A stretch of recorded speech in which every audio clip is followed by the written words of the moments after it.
કોમામાં વહી ગઈ હતી ને આઈસીયુમાં હતી. પહેલેથી નાની હોય ને કેમ હાલતા ને એમ શીખે એ રીતની પાછી મહિને હાલે. ત્યાર પછી એક વખત આંચકી ન થઈ, શરદી નથી થઈ. શું પ્રોબ્લેમ હતો બેબીને? આંચકી આવતી, ખેંચનો પ્રોબ્લેમ હતો. ખેંચનો problem. બરાબર. શરૂઆત ક્યારે થયેલી હતી? નાની હતી, 11 મહિનાની હતી ને ત્યારે પહેલી વાર આંચકી આવી. ત્યાર પછી 6 મહિના આસપાસ એને તાવમાંથી આંચકી આવી હતી.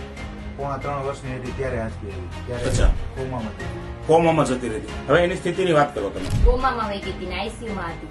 અચ્છા, કોમામાં જતી રહી અને આઈસીયુમાં દાખલ રાખેલી 15 દિવસ સુધી. 15 દિવસ ત્યાં દાખલ કરી, પછી 15 દિવસ ઘરે આવ્યા ને ત્યાર પછી પાછી પહેલેથી નાની હોય ને કેમ હાલતા ને એમ શીખે એ રીતની પાછી મહિને હાલતા ટૂંકમાં શીખે. દોસ્તો, આજે શ્રીજી ઇમેજિંગમાં એમનું બેબીનું એમઆરઆઈ કરાવેલું છે કે આ મગજની સ્થિતિ શું છે એને જાણવા માટે. આજે બેબી જયારે કોમા સ્થિતિમાં હતી, આઈસીયુમાં એડમિટ કરેલી અને હોસ્પિટલ 15 દિવસ રાખેલી. બરાબર. ટ્રીટમેન્ટ ચાલુ છે ને ઓક્સિજન પણ ચાલુ છે અને આંચકી પણ ચાલુ છે. ડોક્ટર એમને એમ જ કીધું હતું કે તમારે એમ માનવાનું છે કે અમારું બાળક નાનું છે. 2 વખત કેરળ લઈ ગયા. 2 વખત કેરળ લઈ ગયા. અમારા બેન છે, અમને સલાહ આપી કે આ પાવડર પીવડાવ, નેટસર્ફ નો છે. તો પાવડર આમ ચંદ્રિકાબેન આપ્યો તરત બેબીએ પીવાનું શરૂ કરી દીધું હતું. ના, તો એ રોટલીમાં ને એમ આપતા તે પછી એમ પીવામાં, પછી પાછું દૂધમાં ચાલુ કર્યું ને હવે તો એક પાણીમાં આપીને તોય પીવે છે. પાવડરના ડબ્બા કેટલા પીવડાવ્યા તમે બેબીને? 4 ડબ્બા, ચોથો ડબ્બો હાલે છે. હવે કેવું લાગે છે?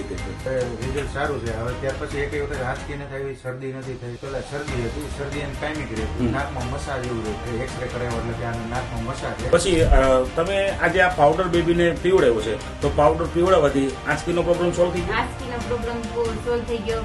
પાછી મસા હતા તે શરદીમાં હતું તો શરદીનો પ્રોબ્લેમ સોલ્વ થઈ ગયો. ત્યાર પછી ક્યારે આંચકી ન થાય, આપણે પછી પાવડરના ડબ્બા ચાલુ કર્યા હતા. તો આ પરિણામથી તમને સંતોષ છે? હા, સંતોષ. સંતોષ. અમારે ઘણો ફાયદો થયો છે. ત્યાર પછી આંચકી નથી આવતી. તો હું સલાહ દેવા માંગુ છું કે આનાથી બીજાને ફાયદો થાય તો નેટસર્ફની દવા લે.